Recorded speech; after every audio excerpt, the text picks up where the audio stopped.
1 0 +1 +5 second. तो जय हिंद दोस्तों, कैसे हो आप सब। मैं आनंद अवस्थी स्वागत करता हूं आप सभी का संकल्प वर्ड पर। और आज हम सभी बात करने वाले हैं जो कि हम समझ सकते हैं आप भी बहुत उत्साहित होंगे इस बात को जान करके कि हमारे देश से इसरो से चंद्रयान 3 की लॉन्चिंग होने वाली है। तो आपसे कुछ ही समय बाद इस नज़ारे को देखने के लिए आप सभी तैयार होंगे। उससे पहले मैं कुछ चंद्रयान 3 के बारे में विशेष बातें आप सभी से करने वाला हूं। तो पूरे 140 करोड़ देशवासी इस विजय गाथा को जो आज भारत रचने वाला है ये देखने का इंतजार कर रहे हैं। तो प्यारे साथियों, आप सभी से उम्मीद है इस वीडियो को लाइक करेंगे और पसंद करेंगे। हम चंद्रयान 3 की हर एक कंडीशन के बारे में सीखने का प्रयास करेंगे। कैसे चंद्रयान 1 और चंद्रयान 2 लॉन्च किए गए थे और वो अपने मिशन में असफल हो गए, उसके बाद ये चंद्रयान 3 भारत लॉन्च करने वाला है। 2019 के बाद इसरो के वैज्ञानिकों की कठिन परिश्रम के बाद आज 4 साल हो गए और 2023 में फिर से इस परीक्षण को कामयाब बनाने के लिए वो सभी उतरे हैं। तो हमें उम्मीद है, विश्वास है कि वो जरूर कामयाब होंगे। तो इस आशा और विश्वास के साथ हम भी इस अनोखे से स्क्रिप्ट को आप सभी के सामने पेश कर रहे हैं। तो आइए समझते हैं। चंद्रयान 3 आप सभी को दिख रहा होगा और बेहद सुनहरा अवसर है हम सभी के लिए, ठीक है। तो हम और आप मिलकर के चांद पर 4 चांद लगाने वाले हैं।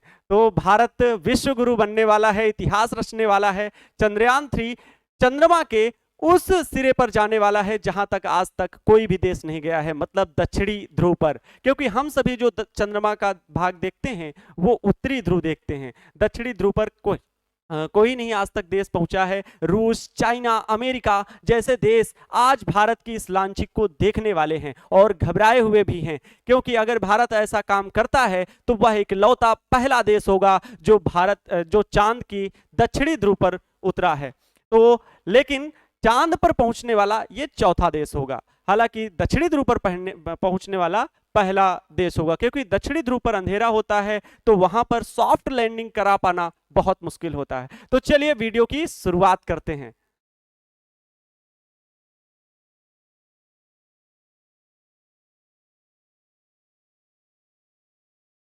तो सबसे पहले हम लोग जानते हैं चंद्रयान 1 और चंद्रयान 2 के बारे में। चंद्रयान 1 क्या था और चंद्रयान 2 क्या था, ये कब लॉन्च हुए और इनमें क्या क्या चीजें उपलब्ध थी, आइए समझते हैं। तो चंद्रयान 1 और चंद्रयान 2 के बारे में आप सभी को जानकारी थोड़ी सी कम होगी, क्योंकि वो जानकारी आप लोग नहीं जानते हैं और मैंने इन सभी जानकारियों को जुटाने का प्रयास किया है। इसलिए आपसे आशा करता हूं आप सभी वीडियो को लाइक करेंगे और वीडियो को ज्यादा से ज्यादा शेयर करेंगे। चलिए शुरू करते हैं। तो चंद्रयान 1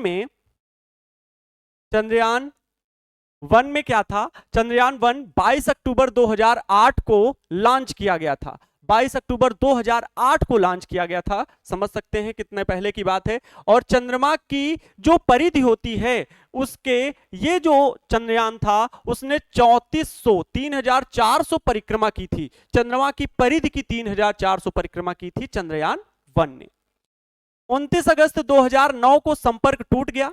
29 अगस्त 2009 को चंद्रयान 1 से संपर्क हमारा टूट गया। इस वजह से हम इस मिशन को सफल नहीं बना सके। इसकी कुल अवधि 2 वर्ष की थी और इसे PSLV C11 से लॉन्च किया गया था। PSLV मतलब पोलर सैटेलाइट लॉन्चिंग व्हीकल, जो हमारे देश का एक पावरफुल रॉकेट है, इसके द्वारा इसे लॉन्च किया गया था, ठीक है। आगे समझते। चंद्रयान 2 बेहद खास मिशन था, क्योंकि ये एक ऐसा मिशन था जिसको सोच करके ही वैज्ञानिकों ने, विदेशों के जो वैज्ञानिक हैं उन्होंने सोचा नहीं था। क्योंकि यहाँ पर विदेशी वैज्ञानिक कुछ काम किए थे, पर यहाँ पर चंद्रयान 2 में स्वदेशी वैज्ञानिक काम कर रहे थे, हमारे भारत के वैज्ञानिक कार्य कर रहे थे, ठीक है। तो चंद्रयान 2 क्या था, ये 22 जुलाई 2019 को लॉन्च हुआ था। 22 जुलाई 2019 को लॉन्च हुआ था। इसमें जो लैंडर था, जिसे लैंड करना था चंद्रमा की धरती पर, वहां पर पहुंचने से पहले ही 2.1 किलोमीटर की ऊंचाई पर पहले ही जब लैंड होता है तो उसकी स्पीड बहुत कम हो जाती, फिर भी इसकी स्पीड कंट्रोल नहीं की जा सकी और यह 2.1 किलोमीटर की ऊंचाई पर क्रैश हो गया था। हालांकि चंद्रयान 2 में ऑर्बिटर भी गया था। ऑर्बिटर क्या होता है, वो वहां के मौसम और पर्यावरण अर्थात एनवायरनमेंट की जानकारी लेकर के भेजता है, और ऑर्बिटर पहले ही रॉकेट से अलग हो जाता है, लैंडर से अलग हो जाता है, और वो चंद्रमा के चक्कर लगाने लगता है। ठीक है, वो ऐसी कक्षा खोजता है जिसमें विशेष उचित हो, अर्थात लैंडर उसमें परिक्रमा करके फिर चंद्रमा पर लैंड हो सके। तो ऐसी स्थितियों को ऑर्बिटर खोजता है। तो ऑर्बिटर चक्कर आज भी चंद्रमा के लगा रहा है और वो वहां पर मौजूद है। इसीलिए चंद्रयान 3 में ऑर्बिटर का यूज नहीं किया गया है। आइए आगे समझते हैं। इसे GSLV Mk3M1 रॉकेट, GSLV मतलब होता है जियो स्टेशनरी सैटेलाइट लॉन्चिंग व्हीकल, भू स्थिर उपग्रह को भेजने वाला ये एक रॉकेट है। भू स्थिर उपग्रह ऐसे होते हैं, जब हम पृथ्वी से उन उपग्रहों को देखते हैं तो वो हमें स्थिर दिखाई देते हैं। ऐसे उपग्रहों को भू स्थिर उपग्रह बोला जाता है, जो कि कृत्रिम उपग्रह होते हैं, आर्टिफिशियल सैटेलाइट्स होते हैं। तो जियो stationery satellite launching vehicle Mk3M1 rocket से लॉन्च किया गया था।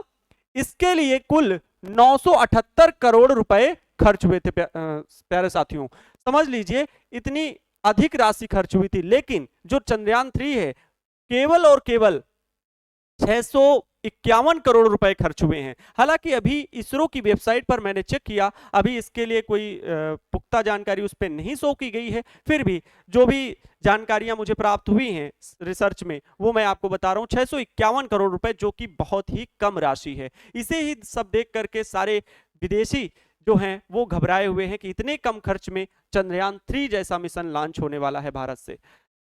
आगे बढ़ते हैं।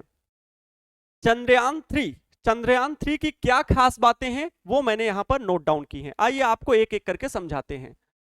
चंद्रयान 3 जो है वो 14 जुलाई 2023 को 2:35 पर लॉन्च किया जाएगा। अब से कुछ समय बाद ही अभी लॉन्च किया जाएगा, 2:35 पर लॉन्च किया जाएगा। आप सबके तब तक ये नजरें जो हैं वो टिकी होनी चाहिए कि कैसे, देखिएगा जरूर कि किस प्रकार से लॉन्चिंग की जा रही है। ठीक है, इसे LMV3 रॉकेट से लॉन्च किया जाएगा, लॉन्चिंग मोटर व्हीकल। चंद्रयान 3 का जो वजन है वो 3900 किलोग्राम का है, 3900 किलोग्राम का। हालांकि जो LMV रॉकेट है उसकी क्षमता है 4000 किलोग्राम को ले जा सकने की। अंतरिक्ष में ले जाने की जो क्षमता है LMV की वो 4000 किलोग्राम की है, लेकिन 3900 किलोग्राम का कुल वजन है चंद्रयान 3 का। ठीक है, लैंडर का वजन जो है वो महज 1726 किलोग्राम है और रोवर का वजन 26 किलोग्राम है। रोवर क्या होता है, जो लैंडर से निकल करके चंद्रमा की पृथ्वी पर 6 पहियों वाला एक कह सकते हैं गाड़ी होगी 6 पहियों वाली, तो उसे रोवर बोला जाता है। वो चंद्रमा की धरती पर उतरेगा, वही चलेगा और वही सारी जानकारियां हमें प्राप्त कराएगा। लैंडर क्या होता है, जो लैंड करता है, रॉकेट ले जाने वाले होते हैं। ठीक है, इसमें ऑर्बिटर नहीं है। क्यों नहीं है? इसमें मॉड्यूल लगाया गया है। हालांकि और जानकारी प्राप्त करने के लिए ऑर्बिटर जो चंद्रयान 2 का था, हम उसी से जानकारी प्राप्त कर लेंगे, क्योंकि वो आज भी हमारे कनेक्ट में है। तो ऑर्बिटर तो उस चंद्रमा के चारों ओर घूम ही रहा है, उससे जानकारी प्राप्त करने के लिए हम यहां पर सहारा ले लेंगे। तो इतनी जानकारी प्राप्त करके आपको कैसा लगा? अगर अच्छा लगा है तो वीडियो को लाइक करना मत भूलिएगा और वीडियो को शेयर करना भी मत भूलिएगा। ठीक है, आगे बढ़ते हैं कि इस लॉन्चिंग के बाद कैसे चंद्रयान जो 3 है वो पृथ्वी से कैसे लॉन्च होगा। आइए समझते हैं। चंद्रयान की लॉन्चिंग जो है प्यारे साथियों, वो 6 चरणों में पूर्ण होगी। 6 चरणों में पूर्ण होगी। कैसे कैसे लॉन्चिंग होगी समझते हैं, एक बार जरा समझने का प्रयास कीजिएगा। ये जो यहां पर ये चंद्रयान आपको दिख रहा है, भारत का लोगो भी दिख रहा है, इसमें आप देख सकते हैं ये जो लगे हुए हैं, ये इतने, जहां पर ISRO Indian space research organisation 1969 में बना था। ठीक है, विक्रम साराभाई के निर्देशन में, आप सभी को ज्ञात होगा एपीजे अब्दुल कलाम ने बहुत मेहनत की थी, एक चर्च में बना करके उन्होंने पहला रॉकेट लॉन्च किया था। तो ऐसे महान व्यक्ति हमारे देश में थे, तब जाके आज इसरो वर्ल्ड में 4थे नंबर की पोजीशन में स्पेस एजेंसी में वर्क कर रहा है। तो ये हमारे लिए और हम सभी देशवासियों के लिए गर्व की बात है। आइए समझते हैं। तो ये लॉन्चिंग कैसे होगी, किन चरणों में होगी, उन सभी बातों को समझते हैं।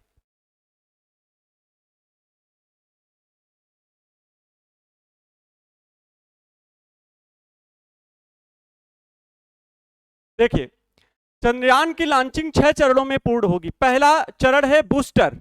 पहला चरण है बूस्टर। बूस्टर क्या है, जो मैंने अभी साइड में दिखाया, जो पोल लगे हुए थे चंद्रयान में, उन्हें बूस्टर बोला जाता है। एक बार फिर से दिखा देता हूं आपको। ये बूस्टर बोले जाते हैं, बूस्टर। और ये बूस्टर में क्या होता है, सॉलिड जो होता है, मतलब ठोस ईंधन इसमें भरा होता है। ठोस ईंधन भरा होता है और ये इतना पावरफुल होता है कि एक बार स्टार्ट हो जाने पर फिर से रोक पाना बहुत मुश्किल है। तो इसमें 205 टन ठोस ईंधन जो पृथ्वी की सतह से उठने में कार्य करेगा, पृथ्वी की सतह से ऊपर उठने में कार्य करेगा। ये जो बूस्टर होते हैं, ये पृथ्वी से धक्का देने में ऊपर की ओर मदद करते हैं, पृथ्वी से धक्का देकर के ऊपर जाने के लिए मदद करते हैं। और यहां पर इस समय स्पीड जो होगी प्यारे साथियों, वो होगी 1627 किलोमीटर, 1627 किलोमीटर पर आवर। बहुत स्पीड होती है। इतने में तो प्लेन नहीं उड़ता है, 1000-1200 के समथिंग एरोप्लेन उड़ता है, उससे ज्यादा की रॉकेट पहले इसे स्पीड दी जाएगी। ठीक है, आगे बढ़ते हैं। जो सेकंड कंडीशन होगी उसमें क्या होगा, लिक्विड इंजन स्टार्ट होगा। अब प्यारे साथियों, आप सोच रहे होंगे लिक्विड इंजन कहां पर लगा होता है, तो आपको दिखाता हूं। लिक्विड इंजन, ये जो बीच का आप पार्ट देख रहे हैं, ये पार्ट, यहां पर लिक्विड इंजन लगा होता है। लिक्विड इंजन होता है, लिक्विड इंजन, लिक्विड इंजन भरा होता है। तो यहां पर लिक्विड इंजन होता है, हाँ, लिक्विड इंजन। ये कब ऑन होगा लिक्विड इंजन, बूस्टर के काम करने के बाद। जैसे ही चंद्रयान 45 किलोमीटर की ऊंचाई पर पहुंच जाएगा, लगभग 208 सेकंड बीत चुके होंगे। सोच लीजिए ये काम कितनी जल्दी हो रहा है। 208 सेकंड में हम 45 किलोमीटर की ऊंचाई पर पहुंच जाएंगे। तो 208 सेकंड बाद स्पीड जो हो जाएगी, जैसे ही लिक्विड इंजन स्टार्ट होगा, उसके बाद चंद्रयान 3 की जो स्पीड होगी वो 6437 किलोमीटर पर आवर हो जाएगी। अभी क्या है, अभी तो और आगे स्पीड इसकी बढ़ने वाली है। जो आज की तकनीक है उसमें हम लगभग 35,000 से 40,000 किलोमीटर प्रति घंटे की चाल से चल सकते हैं स्पेस में। तो 6437 किलोमीटर पर आवर की स्पीड हो जाएगी। तीसरे चरण में क्या होगा, ये लिक्विड इंजन स्टार्ट होगा दूसरे स्टेप में। ध्यान से समझिएगा, तीसरे स्टेप में दोनों बूस्टर अलग हो जाएंगे। जो दोनों बूस्टर लगे हुए हैं, ये जो दोनों बूस्टर लगे हुए हैं आपको दिख रहे हैं, फर्स्ट एंड सेकंड, ये फर्स्ट, ये सेकंड, ये दोनों बूस्टर यहां से अलग हो जाएंगे। ठीक है, अब केवल इतना पार्ट बचेगा और चंद्रयान 3 आगे बढ़ता रहेगा। ठीक है, दोनों बूस्टर अलग हो जाएंगे, यहां पर दोनों बूस्टर अलग। तो इसमें क्या होगा, ये घटना होगी 127 सेकंड के बाद होगी, जब दोनों बूस्टर अलग हो जाएंगे। और इस समय ऊंचाई जो हो जाएगी वो 62 किलोमीटर हो जाएगी, 62 किलोमीटर की ऊंचाई हो जाएगी। और 7000 किलोमीटर प्रति घंटे की चाल से चंद्रयान 3 चलने लगेगा। आगे ये फोर्थ नंबर का स्टेप है जिसमें हीट सील्ड खुलेगी। हीट सील्ड क्या है, आइए दिखाते हैं आपको। हीट सील्ड यहां पर लगी होती है और इसका जो ऊपरी वाला पार्ट होता है ये क्रायोनिक इंजन होता है। तो हीट सील्ड खुल करके अलग हो जाएगी। हीट सील्ड खुलेगी और ये कब खुलेगी, जब चंद्रयान 3 115 किलोमीटर की ऊंचाई पर पहुंच जाएगा। 115 किलोमीटर की ऊंचाई पर पहुंच जाएगा, 195 सेकंड तब तक बीत चुके होंगे। और स्पीड इस समय हो जाएगी प्यारे साथियों, ध्यान से देखिए, 9216 किलोमीटर प्रति घंटे की चाल से अब चंद्रयान 3 आगे बढ़ने लगेगा। फिर 5 स्टेप में लिक्विड इंजन अलग हो जाएगा। जो बीच का पार्ट अभी मैंने दिखाया था वो अलग हो जाएगा, अर्थात अब धीरे धीरे चंद्रयान का भार जो है वो कम होता जाएगा। तो लिक्विड इंजन क्या हो जाएगा, अलग हो जाएगा। ये कब अलग होगा, लगभग 306 सेकंड के बाद ये अलग हो जाएगा। ऊंचाई जो हो जाएगी वो 175 किलोमीटर की हो जाएगी। 175 किलोमीटर की ऊंचाई पर लिक्विड इंजन भी चंद्रयान 3 से अलग हो जाएगा। स्पीड जो होगी प्यारे साथियों वो हो जाएगी 16,643 किलोमीटर। इस समय चंद्रयान 3 की जो स्पीड होगी वो होगी 16,643 किलोमीटर पर आवर। 6 स्टेप में क्या होगा, क्रायोनिक इंजन बंद हो जाएगा। जो क्रायोनिक इंजन सबसे ऊपरी भाग में लगा होता है वो इंजन बंद हो जाएगा, अभी आपको मैंने दिखाया था, ठीक है। क्रायोनिक इंजन बंद हो जाएगा, क्रायोनिक इंजन बंद हो जाएगा। और इस समय 954 सेकंड बीत चुके होंगे, 954 सेकंड। एक एक कैलकुलेशन होती है, एक मैथमेटिक्स की लगभग टीम बैठी होती 30 से 35 लोगों की, वो कैलकुलेशन पे डिपेंड करता है इतनी बड़ी कैलकुलेशन को सॉल्व करने के लिए, ठीक है। तो एक एक कैलकुलेशन होती है, एक एक सेकंड की, मिनी सेकंड तक कैलकुलेट होता है। 954 सेकंड के बाद स्पीड हो जाएगी प्यारे साथियों 36,871 किलोमीटर पर आवर। आप समझ सकते हैं ये स्पीड कितनी है। तभी तो हम पृथ्वी से चंद्रमा के जो बीच की दूरी 3,84,000 किलोमीटर वो कवर कर पाएंगे। लगभग 1 महीने का समय इसमें जाएगा। तो ये थे 6 चरण जिसमें से चंद्रयान 3 की लॉन्चिंग पूर्ण हो जाएगी। ये पूरी लॉन्चिंग जो होगी वो इन 6 स्टेप में पूरी होगी। आइए समझते हैं कि जब ये लॉन्चिंग हो जाएगी तब क्या होगा। बूस्टर अलग हो गया सर, क्रायोनिक इंजन भी अलग हो गया, लिक्विड इंजन भी अलग हो गया। अब जो रोवर बचेगा उसके साथ लैंडर जो बचेगा वो कैसे पहुंचता है चंद्रमा पर, आइए समझते हैं। इस फिगर को ध्यान से देखिएगा, इसमें पृथ्वी है। अब पृथ्वी से ऐसा नहीं होता है कि हम सीधे यहां पर रॉकेट पहुंचा देते हैं, उसके लिए कुछ कंडीशंस होती हैं। हमें जड़त्व के नियम का पालन करना होता है, न्यूटन्स लॉ ऑफ मोशन, वो समझते हैं सभी लोग, ठीक। तो यहां पर क्या होता है, पृथ्वी से जैसे ही, अब आपको पता है श्रीहरिकोटा सतीश धवन प्रक्षेपण केंद्र से ही ये लॉन्च किया जाएगा। श्रीहरिकोटा सतीश धवन, यहां से ये चंद्रयान 3 की लॉन्चिंग होगी। यहां से जब लॉन्च किया जाएगा तो इसे पहले पृथ्वी के चक्कर लगाना पड़ेगा। धीरे धीरे ये पृथ्वी के सतह के चक्कर लगाएगा, ठीक है, और अपनी स्पीड बढ़ाएगा, ठीक है। और पृथ्वी के गुरुत्वाकर्षण से अलग होने के लिए, इकट्ठे नहीं अलग हो सकता, वो पृथ्वी के ऑर्बिट में घूमेगा। और उसके बाद ये पृथ्वी के गुरुत्वाकर्षण से, अब यहां पर देख रहे हैं यहां से जो इसको यहां जाना था, अब इसके पास इतनी पावर है कि वो अब ग्रेविटी की, पृथ्वी की ग्रेविटी में नहीं घूमेगा बल्कि चंद्रमा की ओर चलने लगेगा। यहां से और यहां के बीच की जो दूरी है प्यारे साथियों वो 3,84,000 किलोमीटर है। तो यहां पर घूम रहा है, पहले एक बार ऐसी स्पीड दी जाती है कि ऐसे घूम के फिर आएगा पृथ्वी में, फिर ऐसे कुछ चक्कर लगाने के बाद जब इसके पास इतनी क्षमता होगी कि पृथ्वी की गुरुत्वाकर्षण शक्ति को अब नहीं झुकेगा और वो सीधा चंद्रमा की ओर चला जाएगा। फिर इसको चंद्रमा के चक्कर लगाने होंगे। चंद्रमा के चक्कर क्यों लगाने होंगे, क्योंकि इसकी गति इतनी ज्यादा होगी 3,84,000 किलोमीटर को तय करने में, कि फिर इसे अपनी गति को धीमा करने के लिए चंद्रमा के चक्कर लगाने ही होंगे। तो चंद्रमा के चक्कर लगाने होंगे सॉफ्ट लैंडिंग के लिए। सॉफ्ट लैंडिंग के लिए, एक सॉफ्ट लैंडिंग कराने के लिए आपको स्पीड जो है वो कम करनी पड़ेगी।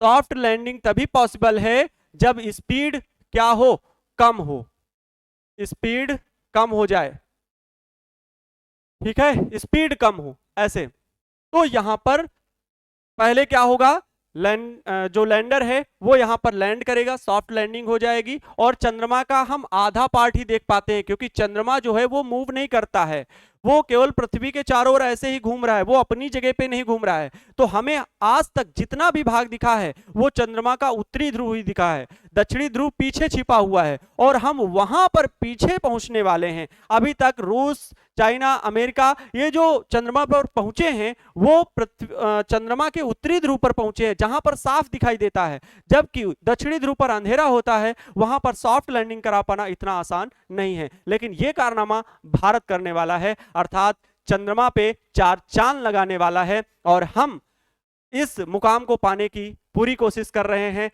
कि हमारा भारत जो है वो विश्व गुरु बने। तो आप सभी को ये वीडियो कैसा लगा, पसंद आया हो, अगर चंद्रयान 3 के बारे में मैंने जितनी जानकारी जुटा पाने की कोशिश की वो अच्छी लगी हो, तो वीडियो को लाइक करना है और चैनल पर नए हैं तो चैनल को सब्सक्राइब कर लेना है। तो मिलते हैं आप सभी से किसी और विशेष जानकारी के साथ नेक्स्ट वीडियो लेक्चर में। तब तक के लिए जय हिंद, वंदे मातरम।